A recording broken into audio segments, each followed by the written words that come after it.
And I remember he sent that dog. He said, get him. That dog ran in the field, tackled that guy down in that big bite suit. And I just remember looking at it and I said, that's me. That's my life. That's what I want to do.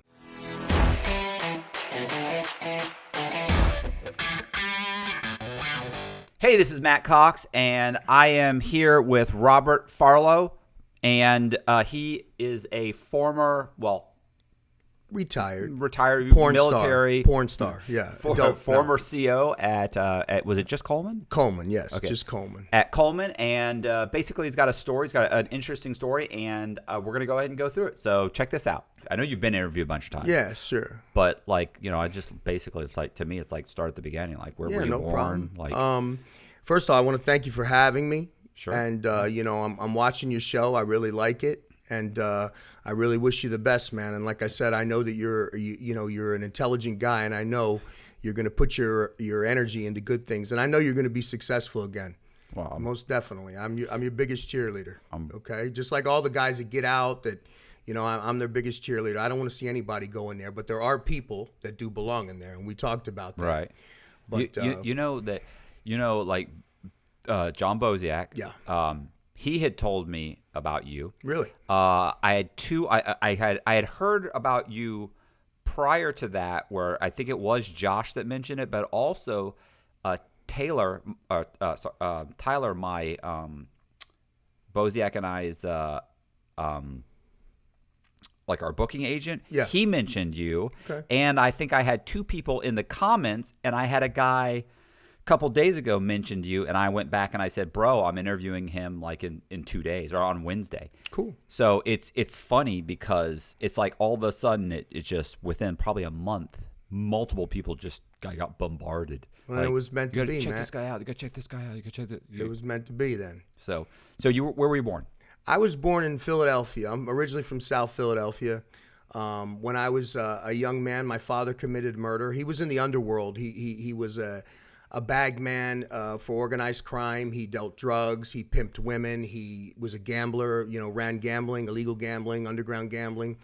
And he ended up, getting caught for a murder. Okay. And he got sentenced to life without parole when I was a young man. Now, the person that he murdered retaliated and burnt our house down, and my sister perished in that fire. 3 days, yeah. The person he murdered. Excuse me, the person he murdered's cousin. I was gonna say, yeah, not the person he murdered. He must have been Jesus. No, it wasn't Jesus. It wasn't Jesus, but he was the devil. Right. And he retaliated because his uncle was murdered, and he burnt our house down, my mother and I. My father was in prison awaiting bond. He just got picked up. This was in 78, 79, around that time. You guys were, but I mean, did you get out of the house, or you guys? Well, weren't even there? My mother saved my life. She handed me to a fireman on a fire escape, and my older sister was supposed to be behind her holding on to her gown, and she got scared because her dog ran in the room. And my sister dropped my mom's gown and ran to get her dog, and when she ran into the bedroom, it collapsed. And then my mom couldn't get her, and then the fireman pulled my mom out, and the whole house went down. And my sister, my older sister, died, Tara. Okay. So that's how that was a big event in my life, a watershed event in my life, because all of a sudden I had someone who used to take care of me and like boss me around, and now all of a sudden I'm the only child, at that time. And my father goes to prison, and my mother remarries, and she remarries a big drug trafficker, and she gave me he gave her they had a baby, which was my baby brother, my little brother, whom I loved. And he was everything to me. And I always wanted to protect him and things like that. And the things that were going on in the house as far as the money and the drugs being hidden and the cops coming in, kicking the doors down, and the state police raiding our house. And people in the neighborhood never wanted their kids to play with me. I was ostracized. I was blackballed.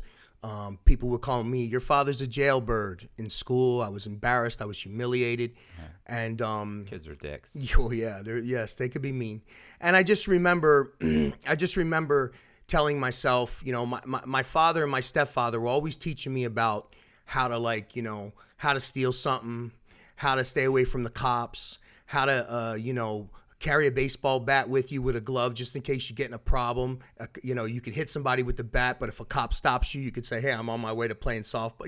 Shit right. Like that, like little stuff they would teach me as a kid, how to hide drugs, how to hide money, how to do all this shit. And it was stuff I was completely turned off because I was like, I don't want to live that kind of life. That's not for me. You know, I wanted nothing to do with that. I was disgusted. I was embarrassed. I was humiliated because of that, what that life brought me and brought the pain it brought me. Yeah, you're growing up around kids that have normal lives. Yeah, They got a dad. yes. They've got a mom and a dad. Yes, They're- and at one time I had a dad and a stepfather in prison. At one time I went to Trenton State Prison on a visit, and a month later I was in Danbury, Connecticut at the federal prison to see my stepfather. So I grew up in prison waiting room and visiting rooms, playing those little tic-tac-toe games and Connect Four. I was one of those kids. Yeah. So, and I also know what it's like to have a loved one incarcerated, and I know that the family does the time just as much as the person. You know, the family suffers too. You know, Right. because your dad's not there, your mom's got to find another way to get a job or make money, and you know, it's a ripple effect. It's a terrible effect. So I never wanted nothing to do with that life. Right. So I said, I'm going to do, I don't have any positive male role models, but I have a lot of negative ones.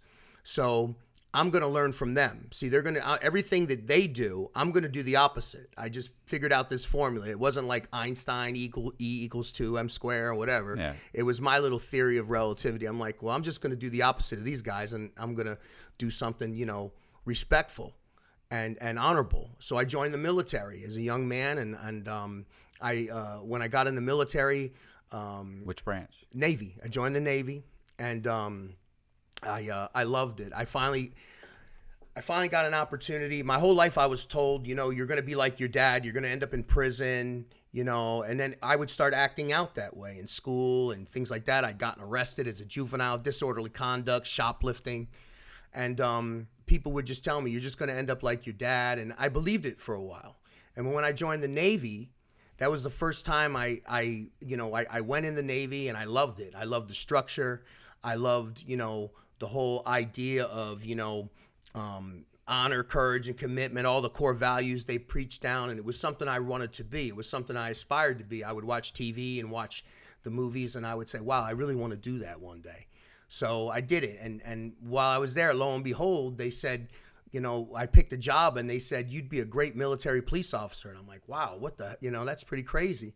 So they sent me to the Navy Police Academy in Lackland, Texas.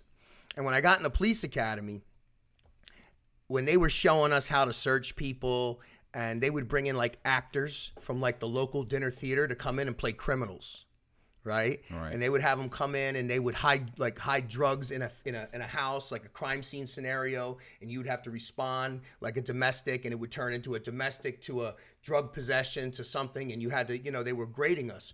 Well, I just always know this is how you search him. Keep him here, separate him. Oh, here, it's probably in his sock. Oh, he's got something in his pocket. He keeps fidgeting. All this stuff my dad and my stepdad taught me, like I just keyed in on that. And then they thought I was like the greatest thing in the world. Right. They're like, oh my God, this guy's great. This guy's freaking, You've been getting he's tutored. Dirty Harry. You've been being tutored for the Yeah, last 25 he's Dirty years. Harry. We would do these scenes where we would pull people over, and I would search the car and find the drugs right away because I knew where the hiding spots were. My dad taught me. They all taught me. So, so basically, I ended up graduating first in my class, which was the first time I'd ever been first in anything in my life. And they made me the honor graduate, and they brought me before this big crowd and these. The commanding officer, they had medals, ribbons down to here, and all these important people were praising me in front of all these people. And they were telling me that I was this great guy, and I was the top performer and the distinguished honor graduate. And I actually at first thought they were putting me on. I'm like, no, this is going to be a joke. Like Ashton Kutcher is going to come, and this is punked, right? I'd never. And from that point, they told me, since you're the honor graduate, you have the choice. You could pick a specialty school. And I said, well, what schools do you have available? And they told me, we have investigator. You could be a bodyguard for an admiral, someone important, a dignitary, a state of, like Secretary of the Navy or somebody like real important. Be a personal bodyguard, wear civilian clothes, and just drive around with them and go on all these little trips around the world. Or we have Canine, dog handling. And I always had dogs. my mother, we always had German Shepherds, we always had Doberman Pinschers, and my mom used to raise dogs. So I came from a family, that, loved animals. And I loved animals too. So she said, I said, well, can I go and look and see what the canine school's about? And the lady said, sure. Well, we'll bring you over there. They're going to do a demonstration. Right. And I remember I showed up and I saw this guy come out with this camouflage uniform on, creases so sharp you'd cut your fingers on him if you touched them. And he had this big, beautiful German Shepherd next to him. And the dog was walking at the heel. And there's a man out in the field with the bite suit, being an aggressive person, because he was going to send the dog for the bite. Yeah. And I remember he sent that dog. He said, get him. That dog ran in the field, tackled that guy down in that big bite suit. And I just remember looking at it and I said, that's me. That's my life. That's what I want to do. And then from there, I went into the canine program, and I was a drug detection dog handler, bomb detection dog handler. I was in 2 tours in Iraq, counter IED, looking for bombs. Okay. And it was a pretty chaotic time when I was over there. This was right after the invasion, during the election time frame, and it was a crazy time over there. It was a lot of death and destruction over there. And are you Iraqi freedom, or are you talking about? No, the Iraqi freedom. Yeah, okay. 2003, not 91. Yeah, not 91. Hey, I hope you're enjoying the video, and if you're interested in buying a painting from me, my contact information is in the description box. Back to the video. Yeah, it's funny. The you mentioned that I never think of I never think of the drug dogs. As far as being in the military, but I guess big business. Drug dogs right now. I mean, in the military, we have a drug problem too. I mean, our drug dogs sweep all the barracks rooms, all the ships. I don't even think about that. Yeah, I can see the bomb. Yes, but not. Yeah. Well, okay. So drugs. Anyway. Yeah, we have sailors. Unfortunately, we go to foreign ports, maybe Thailand or some other place, and they bring drugs on the ship. Oh, okay. And because they want to traffic them, because they can get them there cheap, and sometimes they're even legal. They buy them in a pharmacy and stuff like that, and they bring them on the ship illegally, and then we sweep and we find it. Okay. So, and sometimes sailors deal drugs and shit out of their rooms on the base. Well, those ships are like small cities, right? They're massive, some like a aren't they? carrier, of course. So yeah, like like 5,000 people. 5,000 people. You could be there for 3 years and not see everybody. You'll be on one side, and the other person may be on the other. You could both be there at the same time, but never came near each other. Wow. Yeah, it's one of those things. It's real. If you've ever have an opportunity to go on a tour of an aircraft carrier, do it. It's something amazing. And so basically, I was a canine handler. I ended up. I went on from there, and I was selected to be the 6th Fleet Chief Master at Arms of the Admiral ship, which is the USS Mount Whitney. And on that ship, I became the anti-terrorism officer, security officer, and I was an investigator, and that's where I finished out my career, and I retired from there. I was gonna say, how long was it before you were in Iraq? I mean, like. Oh, I had a 20-year career. So I had 2 tours in Iraq. I was part of the Odyssey Dawn, which was the invasion of Libya. I was other operations too. As far as a canine handler, I would get assigned to the Secret Service sometimes to do bomb sweeps for like Vice President Cheney, Donald Rumsfeld, and Governor Arnold Schwarzenegger when he came to Tokyo.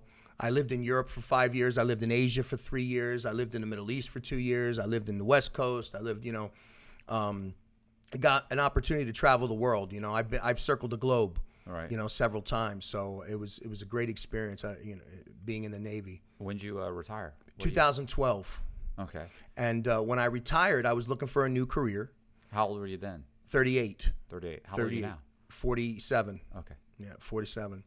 And I was looking for a new career, and I was I'd done police work for damn near, 20 years, and I said, okay, I'm going to walk into a federal law enforcement job. I was a dog handler. I had all these skills. So I was looking for like customs or maybe TSA, but all their duty stations were somewhere I didn't want to go. Right. And at the time I was married, and we wanted to relocate and live in Florida because my mother had moved to Florida many years before with my brother. So they moved to South Florida. So that's where I wanted to eventually be. So I ended up taking a job I was looking on this federal job search, and I see the Bureau of Prisons. And from there, I applied, and I was selected. I went and did the testing, and I went in there, and they hired me. So I started there August 12th, 2012, exactly 1 month after I retired. I started at the prison. I started their academy at the prison. How long does that take? They have an academy? Yeah, they have an academy. It's in Glencoe, Georgia. It's 4 weeks. I didn't know that. 4 weeks of correctional academy. And they also bring actors in, too, from a dinner theater to play inmates, too. Okay. They do. Yeah. So it's kind of funny, though, you know. But so I did that. I ended up getting hired with them, and I was the type of guy when I went out there, I know what it was like to be in a visiting room. I know what it's like to have a father incarcerated, a stepfather. I had cousins that were in federal prison. They were drug traffickers in the 80s when the crack cocaine came in, and they jumped in on that easy money, that free money. Right.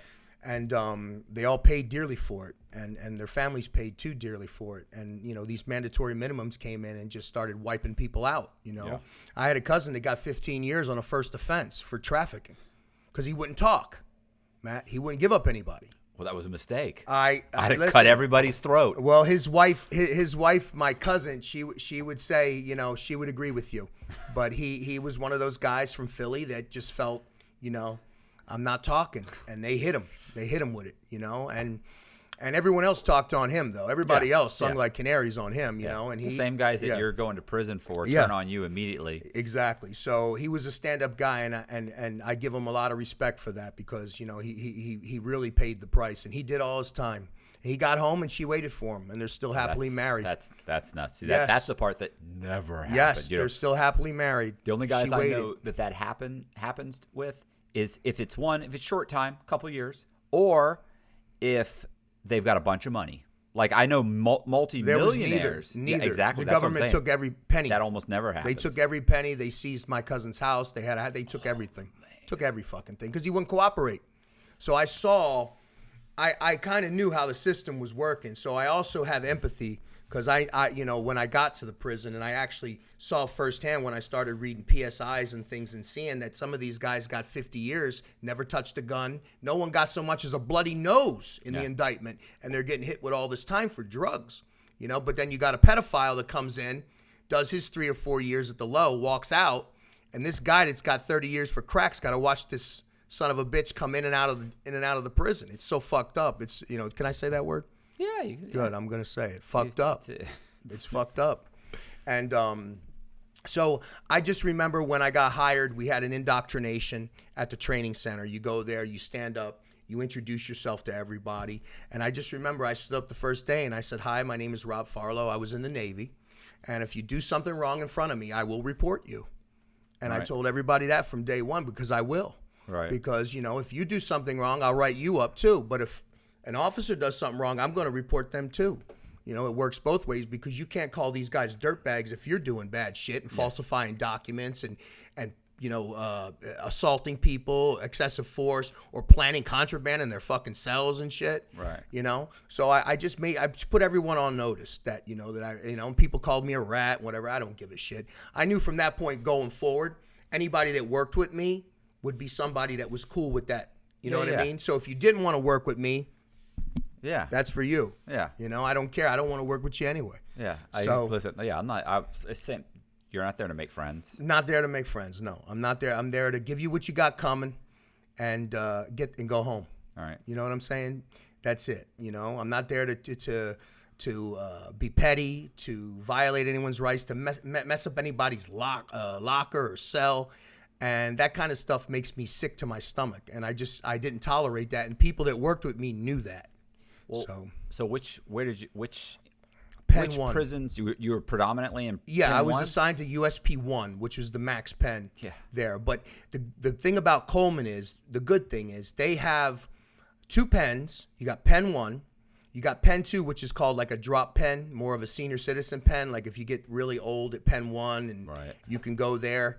Or if you a gang drop, you dropped out and you debriefed, then you can go to Pen 2, you know, and that's the difference is basically you have Pepsi and Diet Pepsi. Pen 1 is Pepsi, Pen 2 is Diet Pepsi. Right. And you got the medium, and you got the low, and then you got a female camp at the time. It was a female camp. Mm-hmm. And the good thing about Coleman is, as an officer, you can go on the roster and you could do overtime, or you could get sent to any other prison. So you get to see all the different levels of custody as a corrections officer. So one day, I worked at USP 1, and then all of a sudden they go, we got overtime at the low. Well, everybody at Penn 1 wants to jump on that because that's easy 8. That's an easy 8 overtime. Right. And Penn 1, you're running all the time with the body alarms, you got to inventory, pack property, all that shit, And you go to Penn 2, or you go to the camp, or you go to the or you go to the medium, and it's an easier day. You know what I mean? And so I would take advantage of those opportunities, and I would work at all the different custody levels, because when I went into something, just like anything, when I enter it, I always see myself with a long-term strategic plan. I say, okay, today's an officer, 5 years, I want to be a lieutenant. Right. You understand? So I have a plan going in, because I jump into things with both feet. I don't half-ass stuff. All right. So, okay, sorry. Go ahead. No, I was going to say, so at Penn 1, like, how often are those guys locked up? Well, they were locked down pretty frequently because of the violence. Right. Now, I retired before COVID, and I hear now it's just pretty much a shoe. Now they just lock it down 24/7, and very, very limited movement. Yeah. And it's but when I was there, we would lock down for violence. We would have a fight, maybe possibly a gang beef that could overflow into the next day or the next shift, and we would just, as a precaution, keep them locked down for a week, 2 weeks, a month, and to let everything cool down. So we were locked down quite frequently because of violence. We had a murder there. We've had many assaults, many rapes, and I was part of the evidence recovery team. I was on a special team there, and I used to actually go and collect evidence for crimes and things like that. So I got to process stuff and train with the FBI and all that kind of cool shit.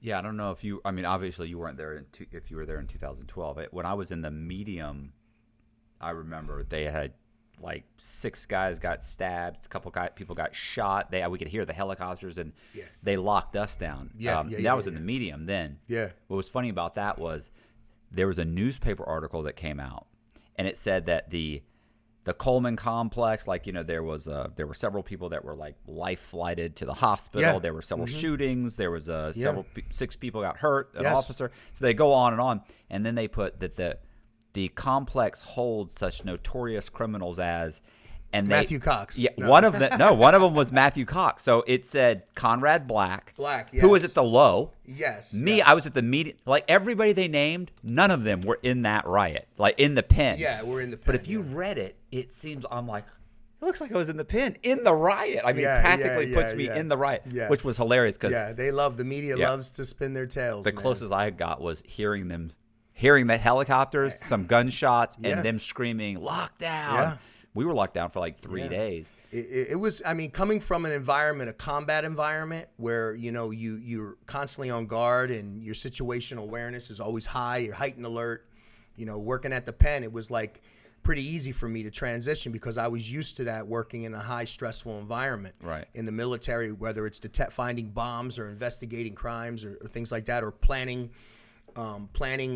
against repelling possible terrorist attacks against our assets and stuff. So I'm kind of used to that, like an adrenaline junkie type of guy. So I like that kind of occupation,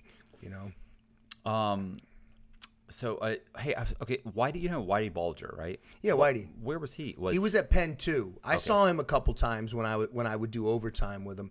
And I remember one time, because he was the only living inmate that actually served time in Alcatraz. Yeah. At one time. So I remember saying something to him, like, I was doing an overtime, and he had a walker.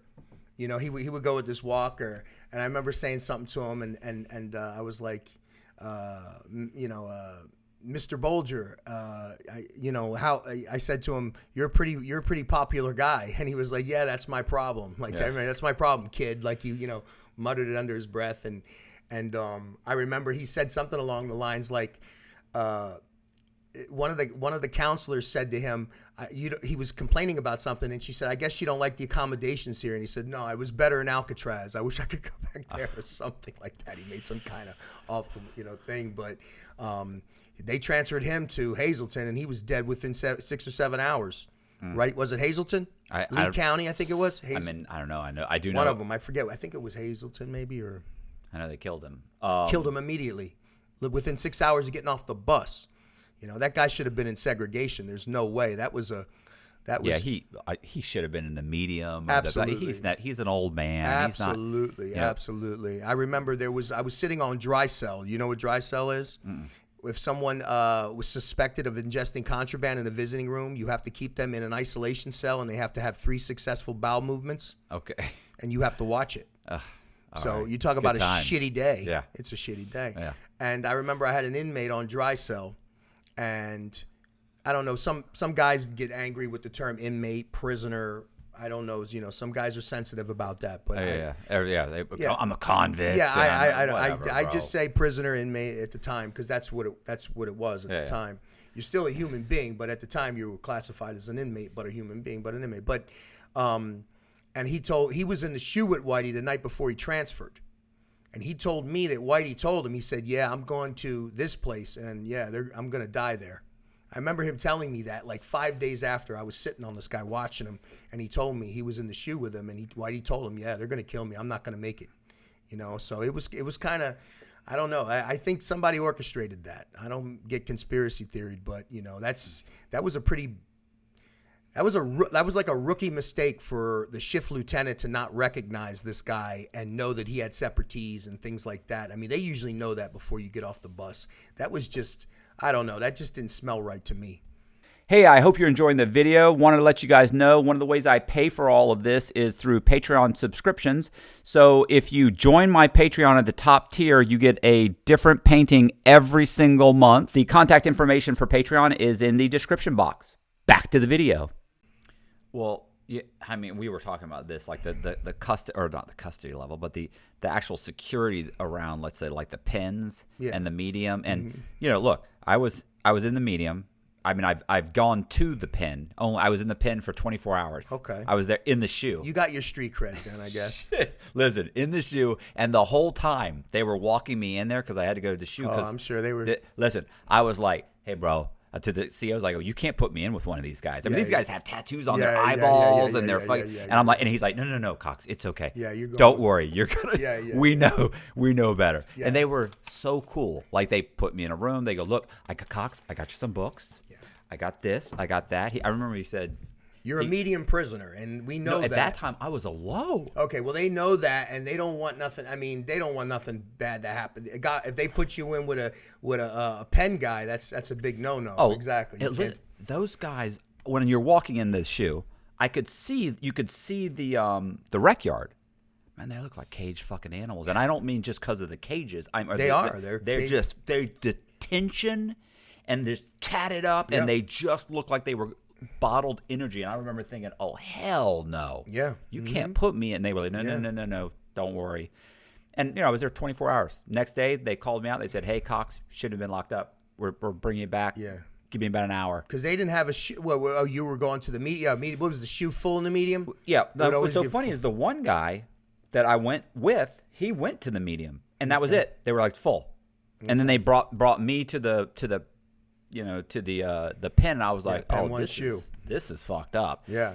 And luckily, 24 hours later, I was right back, Well, I would know when we would get a guy from the low or something at the shoe, like an overnight person, they're not going to give you any trouble. They just want to get put in their cell, and you're not going to hear a peep out of them. No. It's the guys that are, it's the guys on your range that are from Pen 1 that, are the ones that are going to be kicking doors and screaming and throwing piss and all that shit. And well, so the pen, like, listen, this is what kills me is that the custody levels are so fucking outrageous. Like, I went to a medium. Yeah.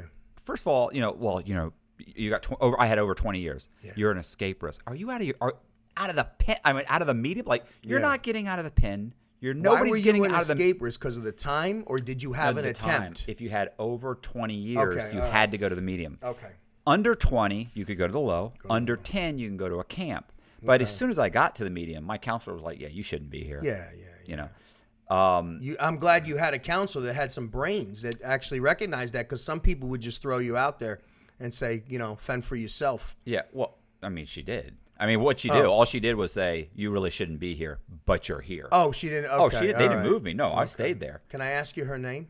Her name was, I don't know her first name. Her name was Bates. She died about 5 or 6 months later. I know who you're talking about. Smoked like a chimney. Yeah, I know who you're talking about. Super cool. Yeah. I know who you're talking about. She was a salty lady. Yeah, Yeah. she'd been there a while. Yeah, I know who you're talking about. She died. A heart attack. Or something. Yeah, a heart attack. Yeah, Inner sleep or something like that. She was like in her 50s, but she smoked like a chimney, she was bro. Chain smoker, definitely. Even though there was there's no tobacco on the compound, man, she didn't give a fuck. She walked right out on the top ledge and would smoke and come back in, be in there for 20 minutes, come back out, smoke. Yeah, she reeked of smoke. Yeah, I know. Yeah, I know. But very nice, super cool. And thank God, not that due diligent on her paperwork, because I actually came in and I had restitution, right? So I got in there, and she has me filling out my paperwork, and I said, okay, she sign here. She goes, okay, well, you have to make restitution payments. And I went, what? And she goes, you have to make restitution payments. And I went, no. I said, listen, my judge said I owe restitution. I said, but I don't have to make any payments while I'm incarcerated. I said, I have no money. I have no job. And 20 cents an hour is right. You get the prison job pay scale. Well, and I had just gotten there, and she looked at me and she said, well, first of all, she said, you don't have any money on your books yet. Yeah, okay. And she said, but you have to pay. And I went, listen, I said, my lawyer made 2 arguments with restitution. 1, I shouldn't have to pay interest. And 2, I said I shouldn't have to pay while I was incarcerated. Yeah. I said, and I know those are the only 2 arguments she won. By the way, this is a complete lie. Sure. And she said, okay, well, I'm going to look into it. I'll take a look at your judgment commitment. I'll see what it says. She said, I'll get back with you. And I said, okay, cool. I get up and I leave. I don't hear anything from her. 6 months later, no, she dies several months later. A few months later, I get called into the office because it's team. Yeah, team. You got your team, unit team. Yeah. Right. So the unit manager's there, my counselor's there, and they said, okay, Cox, yeah, you're fine. Everything's good. I mean, you got a lot of time. Like, just try and keep yourself busy, stay out of trouble. Yeah. And they went, you're not paying restitution. and they go, but you're not on, what do they call it when you didn't pay? You're not on like a garnishment type of thing where they deduct it out automatically if you get any money in your books or something. No, well, you're not on where they put you on refusal. Oh, you're not on refusal. She goes, you're not on refusal, but you're not paying. And I went, well, I don't have to pay. And actually, this was a guy, and I said, no, I don't have to pay. This is my new counselor. And I went, I don't have to pay. And he goes, well, why is that? I said, no. I said, I went over this with Miss Bates. And they were like, well, she's not here. I said, I understand. I said, I explained what happened with my lawyer. Boom, boom, boom. I said, she checked into it. I said, she called me back in. She said, you're right. I looked into it. I've never seen it before, but you don't have to pay. And I said, cool. And I said, so I've never paid.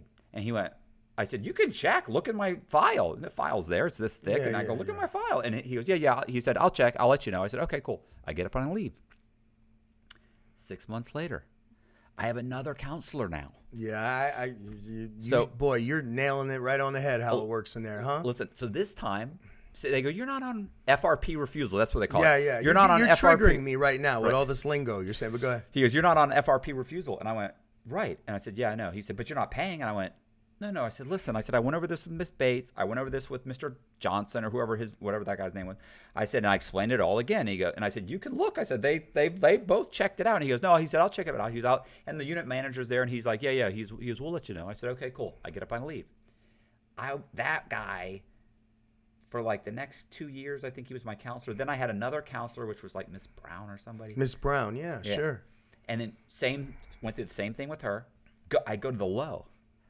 This first day, Mr.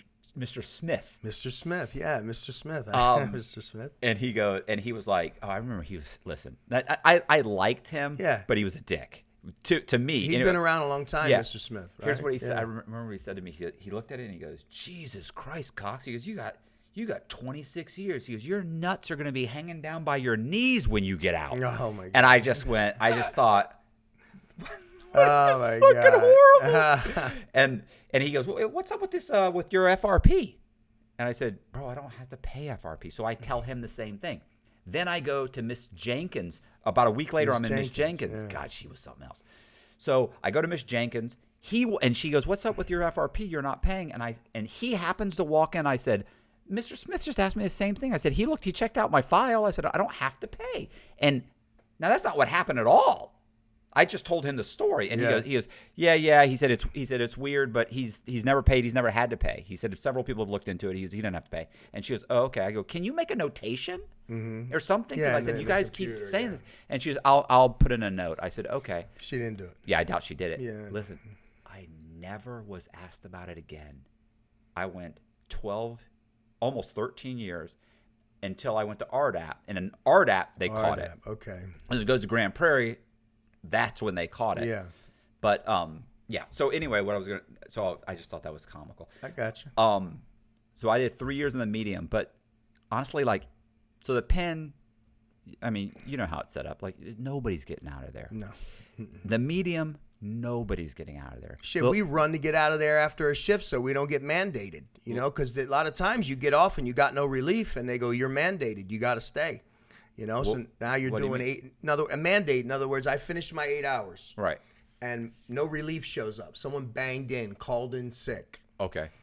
They got no relief from me. So then they call me on the phone and say, sorry, you got to stay there for another 8 hours. Do you want to stay there, or I can swap you to another unit, but you got to stay. Yeah, I understand. So I you mean, get but you're not mandated. escaping. No. But I'm saying that's why officers at the end of their shift, when they get relieved, They bolt. there's a lieutenant's office. You go the other way. Yeah. Because they'll stop you and say, wait, you know, and you try to run the fuck out of there and get Right. to the gate. Like, you're trying to escape too, you know, but they have to buzz you through.